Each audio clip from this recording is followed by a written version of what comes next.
الحمد للہ رب العالمین والصلاة والسلام علی جمیع الانبیاء والمرسلین وعلی آلہ واصحابہ اجمعین ومن تبعہم بإحسان الی یوم الدین۔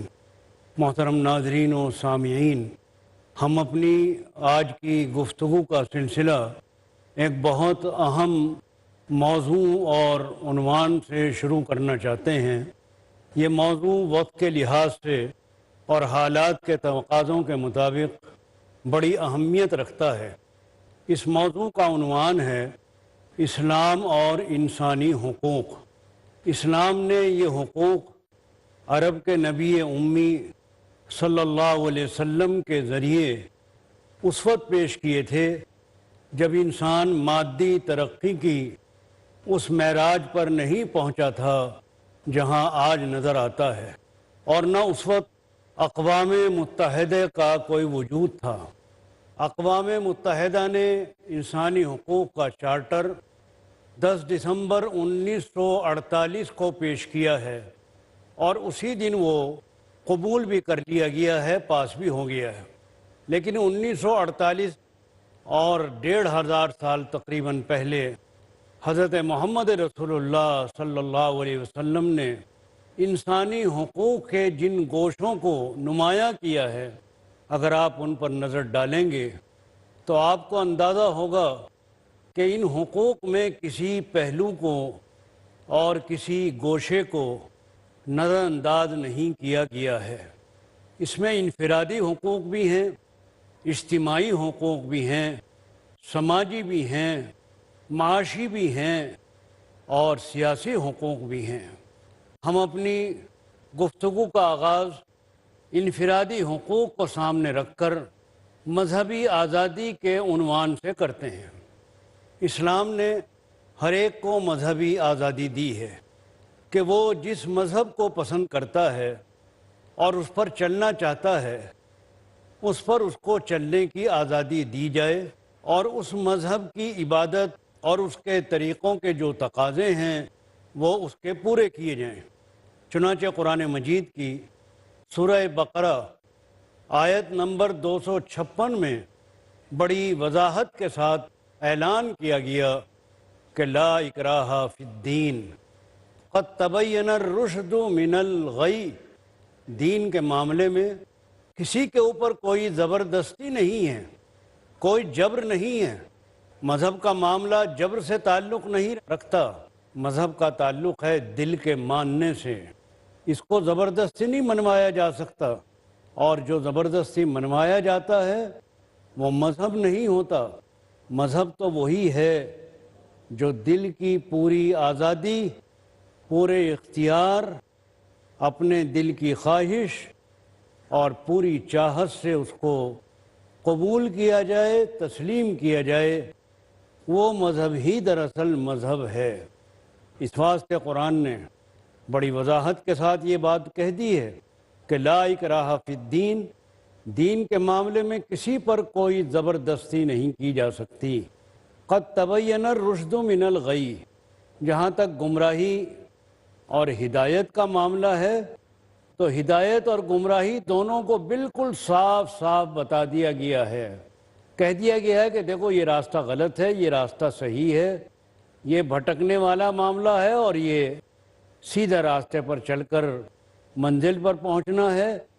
اس کو بڑی وضاحت کے ساتھ کھول کھول کر بیان کیا گیا ہے، اور جب سے انسان نے اس دھرتی پر قدم رکھا ہے اس وقت سے لے کر پروردگار عالم کا یہ دستور رہا ہے کہ اس نے اپنے پیغمبر بھیجے، اپنی ہدایت نازل کی، اور پیغمبروں سے کہا کہ وہ ہر بات کو بالکل صاف صاف بتاتے چلے جائیں، کھول کھول کر بتا دیں۔ اس لیے حضرت آدم سے لے کر آخری پیغمبر حضرت محمد رسول اللہ صلی اللہ علیہ وسلم تک جتنے بھی پیغمبر آئے ہیں، سب نے ہدایت و گمراہی بڑی وضاحت کے ساتھ بیان کر دی ہے، اور اس کے اندر کوئی پیچیدگی نہیں رکھی کہ بھئی سمجھنے میں مشکل ہو کہ معلوم نہیں یہ ہدایت ہے، معلوم نہیں یہ گمراہی ہے، یہ صحیح ہے یا یہ غلط ہے۔ کوئی گول مول قسم کی باتیں انہوں نے نہیں کی، بلکہ دودھ کا دودھ اور پانی کا پانی کرتے چلے گئے ہیں کہ دیکھو یہ صحیح ہے، یہ غلط ہے، قد تبین الرشد من الغی، صاف صاف بتاتا ہی ہے۔ لیکن چلنا نہ چلنا یہ انسانوں کے اپنے اختیار میں۔ اب وہ کون سا راستہ اختیار کرتے ہیں؟ پروردگار نے انسان کو علم دیا ہے، عقل دی ہے، شعور و آگہی کی نعمتیں عطا فرمائی ہیں۔ علم کی روشنی میں وہ اپنی عقل اور سمجھ سے کام لے، اور جس راستے کو وہ چننا چاہے اس کا انتخاب اپنی مرضی سے کرے، اپنی مرضی سے کرے۔ اس کی مرضی کے بغیر کوئی اوپر سے کوئی چیز تھوپی نہیں جائے گی۔ اس سے یہ نہیں کہا جائے گا کہ نہیں تمہیں یہی قبول کرنا پڑے گا، نہیں، وہ چاہے قبول کرے چاہے نہ کرے، چاہے مانے چاہے نہ مانے۔ اللہ تعالیٰ کی حکمت کا تقاضا ہی یہی ہے۔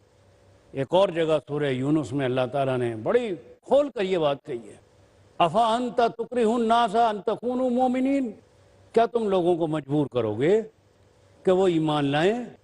اللہ تعالیٰ اگر چاہتا تو سب کو ایک ہی چیز پر جمع کر سکتا تھا، اگر وہ چاہتا آزادی نہ دیتا۔ یہ پاور اور یہ اختیار جو انسان کو ملا ہوا ہے، یہ کوئی انسان کا ذاتی اختیار نہیں ہے، یہ ڈیلیگیٹڈ پاور ہیں، عطا کردہ اختیارات ہیں۔ اللہ نے اختیار دیا ہے تو اختیار ملا ہے، اگر اللہ تعالیٰ چاہتے تو اختیار نہ دیتے۔ جیسے اور بہت ساری مخلوقات کو اس نے اختیار نہیں دیا، سورج کو اختیار نہیں دیا کہ وہ چاہے تو نکلے اور چاہے نہ نکلے، چاند اس کی مخلوق ہے، اس نے اختیار نہیں دیا کہ چاند چاہے تو طلوع ہو اور چاہے نہ ہو، بارش بھی اس کی مخلوق ہے، اس نے آزادی نہیں دی کہ وہ چاہے بادل برسیں اور چاہے نہ برسیں۔ فرشتوں کو بھی یہ اختیار نہیں ہے کہ چاہے وہ یہ کام کریں اور چاہے نہ کریں، ان کی جو ڈیوٹی لگائی ہوئی ہے، جو ذمہ داری ان کو سونپی گئی ہے، وہی ذمہ داری ان کو ادا کرنی ہے، اور وہ کرتے ہیں۔ تو جتنی بھی مخلوقات ہیں ان سب پر آپ نظر ڈالتے چلے جائیے، بڑی بھی چھوٹی بھی، ان تمام مخلوقات میں انسان کی یہ خصوصیت ہے کہ پروردگار نے اس کو اپنے انتخاب کی آزادی عطا کی ہے کہ بھئی تم چاہو تو مانو، چاہو تو نہ مانو۔ چلا میں عدم سے ہستی کو تو بول اٹھی تقدیر، بلا میں پھنسنے کو کچھ اختیار لیتا جا۔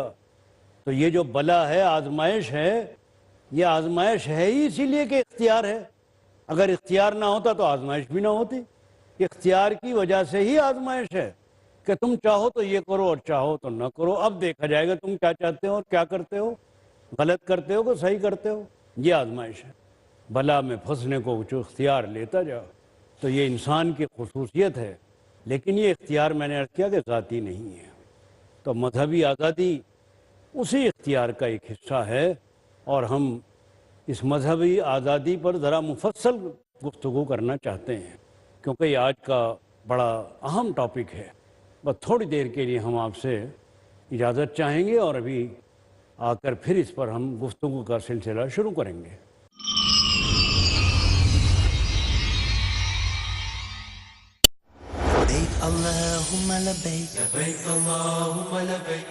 السلام علیکم ورحمۃ اللہ وبرکاتہ۔ میں محمد خالد ندوی غازی پوری اپنی طرف سے اور پیس ٹی وی اردو کی جانب سے تمام حجاج کرام کی خدمت میں مبارکباد پیش کرتا ہوں۔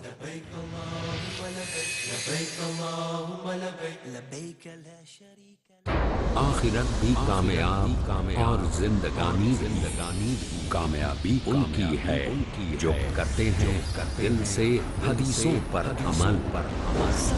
سید الانبیاء حضرت محمد رسول اللہ صلی اللہ علیہ وسلم کو بھیج کے حقیقت کی بنیاد پر محدثین کے حوالے سے، مفسرین کی دلیلوں سے، اللہ رب العزت نے اس دنیا پر انسانوں پر شیخ ارشاد الحق عصری اپنا اتمام حجت فرما دیا ہے۔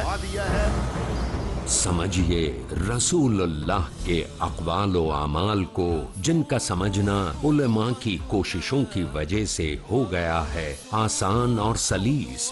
حجیت و اہمیت حدیث ہر 11 بجے اور دوبارہ دوپہر 12:30 بجے انڈیا میں پیس ٹی وی اردو پر۔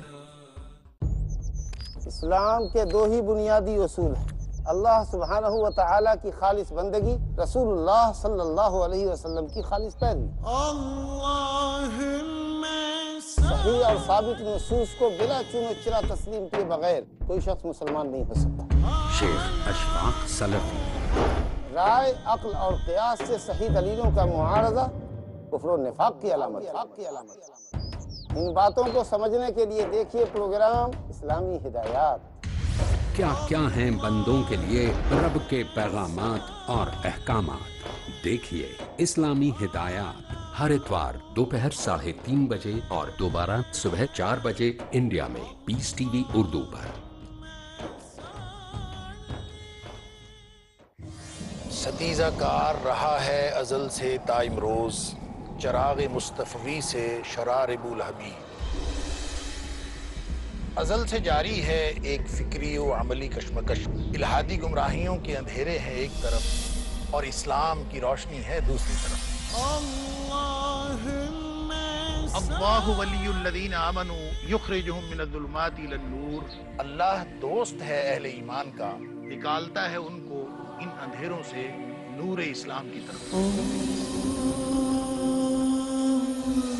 الحاد کہتے کس کو ہے؟ الحاد کی تاریخ اور اس کے اسباب و عوامل کیا ہیں، اس کے نتائج اور عملی مظاہر کیسے معلوم ہو اور کیسے پہچان ہو نور اسلام کی؟ دیکھیے ہمارا پروگرام الحاد اور اسلام۔ جانیے کس قدر بنیادی سچائی اور مضبوطی کے ساتھ تاریک دلوں کو روشن کر رہا ہے اللہ کی وحدانیت کا پیغام، الحاد اور اسلام۔ اگلا پروگرام پیس ٹی وی اردو پر۔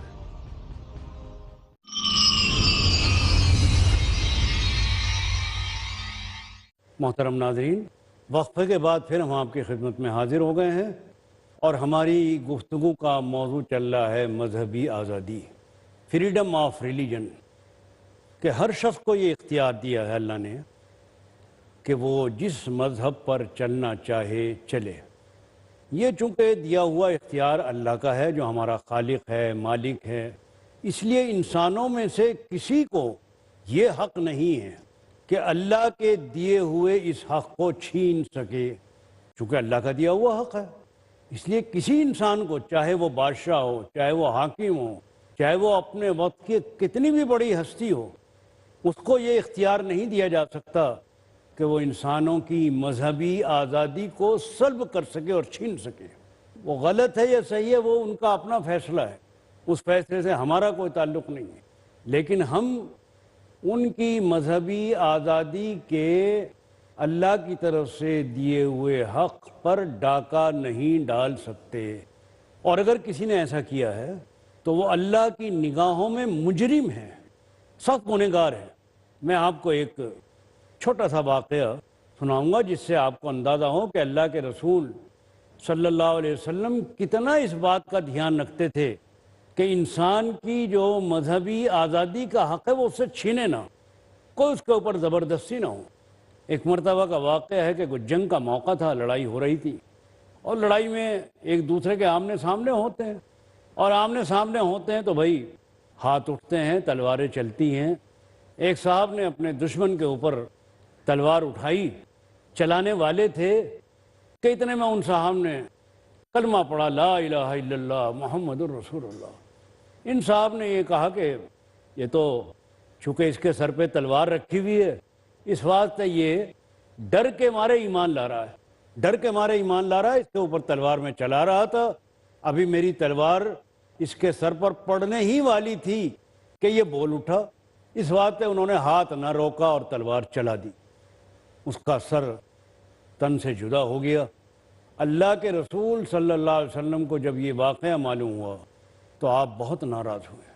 ان صاحب نے کہا کہ یا رسول اللہ، وہ تو اس کے سر پہ تلوار پڑ رہی تھی تو مجبوراً ایمان لا رہا تھا، کوئی حقیقت میں تھوڑا ہی لا رہا تھا، ظاہری حالات یہ تھے کہ وہ ڈر کے مارے پناہ میں آ رہا تھا اسلام کی۔ اس پر جو اللہ کے رسول نے جملہ ارشاد فرمایا ہے وہ جملہ یاد رکھنے کے قابل ہے۔ آپ نے فرمایا حل شققت قلبہ، کیا تم نے اس کا دل چیر کے دیکھا تھا؟ تمہیں کیا پتا کہ وہ سچا ہو رہا تھا یا جھوٹا ہو رہا تھا، کیونکہ تو دل کا معاملہ ہے۔ مذہب کا تعلق تو دل کے ماننے سے ہے۔ اب اس کا دل مان رہا تھا یا نہیں مان رہا تھا، کیا تم نے اس کو چیر کے دیکھ لیا تھا اندر؟ حل شققت قلبہ، تو معلوم ہوا کہ مذہب کی جو آزادی ہے اس پر کسی کو حق نہیں ہے۔ اگر وہ چاہ رہا تھا مذہب میں آنا، آ جائے۔ تم کون ہوتے ہو راستہ روکنے والے؟ جانا چاہتا ہے چلا جائے، آنا چاہتا ہے آ جائے۔ اسلام میں چونکہ مساوات ہے، آقا اور غلام دونوں کا ایک ہی درجہ ہے، تو ایک ریاست کا امیر ایمان لے آیا، مسلمان ہوں گے۔ اسلام تو اس نے قبول کر لیا تھا، لیکن ابھی پوری طرح اسلامی فکر اور اسلامی تعلیم اس کے دل و دماغ میں پوری طرح اتری نہیں تھی۔ وہ حج کے لیے آیا، حج کے لیے آتے ہوئے طواف کر رہا تھا کہ ایک غلام کا پاؤں اس کی عبا کے اوپر پڑ گیا، جو وہ چوغا بڑا سا پہنے رہتے ہیں، اس پر اس کا پاؤں پڑ گیا۔ اس کے پاؤں کے پڑنے کی وجہ سے اس امیر کو غصہ آیا اور اس نے اس کے ایک زوردار تھپڑ رسید کیا، جس سے اس کی آنکھ متاثر ہو گئی۔ یہ معاملہ، یہ مقدمہ حضرت عمر رضی اللہ تعالیٰ عنہ کے عدالت میں گیا۔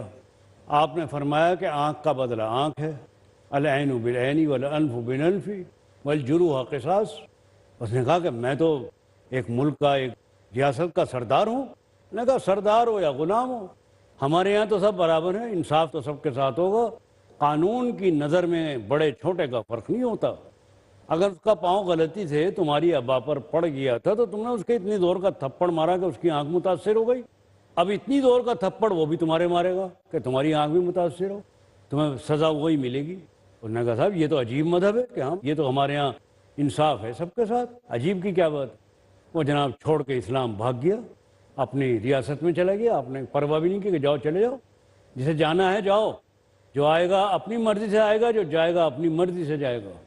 تو مذہبی آزادی کا جو معاملہ ہے وہ اسلام کی تعلیم کا ایک بڑا نمایاں حصہ ہے، اور یہ صرف تعلیمی نہیں ہے بلکہ قدم قدم پر ایسے ہمیں واقعات ملتے ہیں جس سے معلوم ہوتا ہے کہ عمل کر کے دکھایا گیا ہے۔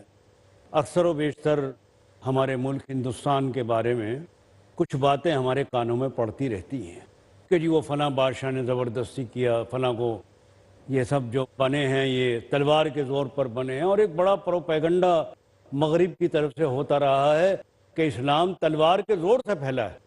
حالانکہ اس کا جواب بارہا دیا جاتا رہا ہے، تاریخ کی سچائیاں لوگوں کے سامنے آتی رہی ہیں، اور سب جانتے ہیں کہ یہ صرف ایک غلط طور پر یہ بات کہی جاتی ہے کہ اسلام تلوار کے زور سے تو کوئی بھی مذہب نہیں پھیلتا، اسلام کا تو پھیلنے کا سوال ہی نہیں ہے۔ اسلام تو اپنی، یہ کہیے کہ تلواروں کے سائے میں پھیلا ہے، تلوار کے زور پر نہیں پھیلا، تلوار کے سائے میں پھیلا ہے، اور اپنی استدلال کی طاقت سے پھیلا ہے، اپنی وہ قوت سے پھیلا ہے جو اسلام کے اندر موجود ہے۔ تو ہم اپنے اس ملک ہندوستان کے بارے میں بھی کچھ باتیں کہ بعض بادشاہوں کے انہوں نے ایسا کیا، انہوں نے جبراً مسلمان بنایا، یہ کیا وہ کیا، تو ہمیں ایک بات تاریخی طور پر سامنے رکھ کے کہہ دیا کرتے ہیں کہ بھئی 800 یا 1000 سال تک مسلمانوں نے اس ملک کے اوپر حکومت کی، حالانکہ وہ اسلامی حکومت نہیں تھی، لیکن بہرحال مسلمان تھے وہ بادشاہ۔ اگر تمہاری یہ بات سچی ہوتی کہ وہ جبراً کسی کو اسلام میں داخل کرتے اور مذہبی آزادی نہ ہوتی ان کے یہاں، تو آج ہندوستان میں غیر مسلم بھائیوں کی اکثریت نہ ہوتی۔ آپ دیکھتے ہیں کہ آج بھی ہمارے غیر مسلم بھائی اکثریت میں ہیں۔ جب وہ ملک چھوڑ کر گئے اور انگریز کی حکومت آئی تب بھی مسلمان اقلیت میں تھے اور غیر مسلم بھائی اکثریت میں تھے۔ جب ملک کی تقسیم ہوئی تب بھی غیر مسلم بھائی اکثریت میں تھے، مسلمان کم تعداد میں اقلیت میں تھے۔ تو اس وقت سے یہی صورتحال چلی آ رہی ہے۔ تو اگر واقعی وہ ایسا کرتے تو اس ملک میں مسلمانوں کی اکثریت ہونی چاہیے۔ اتنے عرصے حکومت کرنے کے بعد اگر وہ چاہتے تو اتنے لوگوں کو داخل کر سکتے تھے، لیکن چونکہ انہوں نے بھی اکا دکا ممکن ہے کوئی واقعہ ایسا پیش آ گیا ہو، تو ایسے تو ہر قوم میں اور ہر جگہ پر کچھ واقعات ایسے ہوتے ہیں جن کو ہم اچھا نہیں کہہ سکتے، لیکن مجموعی طور پر جب ہم جائزہ لیتے ہیں تو ہمیں یہی نظر آتا ہے کہ رواداری اور مذہبی آزادی کا جو تصور اسلام نے دیا ہے اور انسانی حقوق بتائے ہیں، اس پر عمل ہر دور میں ہوتا رہا ہے۔ تو اسلام اور انسانی حقوق کے عنوان سے جو ہماری گفتگو چل رہی ہے، اس میں ہم نے سب سے پہلے لیا ہے مذہبی آزادی، کہ یہ انفرادی حق ہے، لیکن ہر ایک کا حق ہے یہ کہ وہ جس مذہب پر چاہے ایمان لائے، جس مذہب پر چاہے چلے، اور اگر کوئی مسلم حکومت یا اسلامی حکومت بھی ہو تب بھی یہ بات ضروری ہے کہ ان لوگوں کو اپنے مذہب پر چلنے کی آزادی دی جائے۔ لیکن یہ مذہبی آزادی آج سے نہیں، 1500 سال پہلے انسانی حقوق کے ایک چارٹر کے طور پر اور ایک جز اور حصے کے طور پر دنیا کے اندر ہمیشہ موجود رہی ہے۔ اور آج کا دور جو بڑی ترقی کا دور ہے، اگر کہیں آزادی کو چھینا جا رہا ہے تو ہم یہ کہیں گے کہ یہ انسانی حقوق کی خلاف ورزی ہو رہی ہے۔ اگر کوئی اپنے مذہب پر عمل کرتا ہے اور اپنے مذہب کے تقاضوں پر چلنا چاہتا ہے، اس کو اجازت ہونی چاہیے، اس ملک میں بھی اور دنیا کے ہر علاقے اور ہر خطے کے اندر۔ اسلام نے ہر ایک کو مذہبی آزادی دی ہے کہ وہ جس مذہب کو پسند کرتا ہے اور اس پر چلنا چاہتا ہے، اس پر اس کو چلنے کی آزادی دی جائے، اور اس مذہب کی عبادت اور اس کے طریقوں کے جو تقاضے ہیں وہ اس کے پورے کیے جائیں۔ چنانچہ قرآن مجید کی سورہ بقرہ آیت نمبر 256 میں بڑی وضاحت کے ساتھ اعلان کیا گیا کہ لا اکراہ فی الدین قد تبین الرشد من الغی۔ دین کے معاملے میں کسی کے اوپر کوئی زبردستی نہیں ہے، کوئی جبر نہیں ہے۔ مذہب کا معاملہ جبر سے تعلق نہیں رکھتا، مذہب کا تعلق ہے دل کے ماننے سے۔ اس کو زبردستی نہیں منوایا جا سکتا، اور جو زبردستی منوایا جاتا ہے وہ مذہب نہیں ہوتا۔ مذہب تو وہی ہے جو دل کی پوری آزادی، پورے اختیار، اپنے دل کی خواہش اور پوری چاہت سے اس کو قبول کیا جائے، تسلیم کیا جائے، وہ مذہب ہی دراصل مذہب ہے۔ اس واسطے قرآن نے بڑی وضاحت کے ساتھ یہ بات کہہ دی ہے کہ لا اکراہ فی الدین، دین کے معاملے میں کسی پر کوئی زبردستی نہیں کی جا سکتی۔ قد تبین الرشد من الغی، جہاں تک گمراہی اور ہدایت کا معاملہ ہے تو ہدایت اور گمراہی دونوں کو بالکل صاف صاف بتا دیا گیا ہے، کہہ دیا گیا ہے کہ دیکھو یہ راستہ غلط ہے، یہ راستہ صحیح ہے، یہ بھٹکنے والا معاملہ ہے اور یہ سیدھے راستے پر چل کر منزل پر پہنچنا ہے۔ اس کو بڑی وضاحت کے ساتھ کھول کھول کر بیان کیا گیا ہے، اور جب سے انسان نے اس دھرتی پر قدم رکھا ہے اس وقت سے لے کر پروردگار عالم کا یہ دستور رہا ہے کہ اس نے اپنے پیغمبر بھیجے، اپنی ہدایت نازل کی، اور پیغمبروں سے کہا کہ وہ ہر بات کو بالکل صاف صاف بتاتے چلے جائیں، کھول کھول کر بتا دیں۔ اس لیے حضرت آدم سے لے کر آخری پیغمبر حضرت محمد رسول اللہ صلی اللہ علیہ وسلم تک جتنے بھی پیغمبر آئے ہیں، سب نے ہدایت و گمراہی بڑی وضاحت کے ساتھ بیان کر دی ہے، اور اس کے اندر کوئی پیچیدگی نہیں رکھی کہ بھئی سمجھنے میں مشکل ہو کہ معلوم نہیں یہ ہدایت ہے، معلوم نہیں یہ گمراہی ہے، یہ صحیح ہے یا یہ غلط ہے۔ کوئی گول مول قسم کی باتیں انہوں نے نہیں کی، بلکہ دودھ کا دودھ اور پانی کا پانی کرتے چلے گئے ہیں کہ دیکھو یہ صحیح ہے، یہ غلط ہے۔ قد تبین الرشد من الغی، صاف صاف بتاتا ہی گیا۔ لیکن چلنا نہ چلنا یہ انسانوں کے اپنے اختیار میں، اب وہ کون سا راستہ اختیار کرتے ہیں۔ پروردگار نے انسان کو علم دیا ہے، عقل دی ہے، شعور و آگہی کی نعمتیں عطا فرمائی ہیں۔ علم کی روشنی میں وہ اپنی عقل اور سمجھ سے کام لے، اور جس راستے کو وہ چننا چاہے اس کا انتخاب اپنی مرضی سے کرے۔ تو بہرحال ہماری گفتگو کا یہ ایک حصہ مذہبی آزادی کے عنوان سے آپ کے سامنے آیا، اور ہم نے اس کو کوشش کی کہ وضاحت کے ساتھ آپ کی خدمت میں پیش کر سکیں۔ اب آپ ہمیں اجازت دیں، انشاءاللہ ملتے رہیں گے، باتیں ہوتی رہیں گی، تبادلہ خیال ہوتا رہے گا۔ وآخر دعوانا ان الحمد للہ رب العالمین۔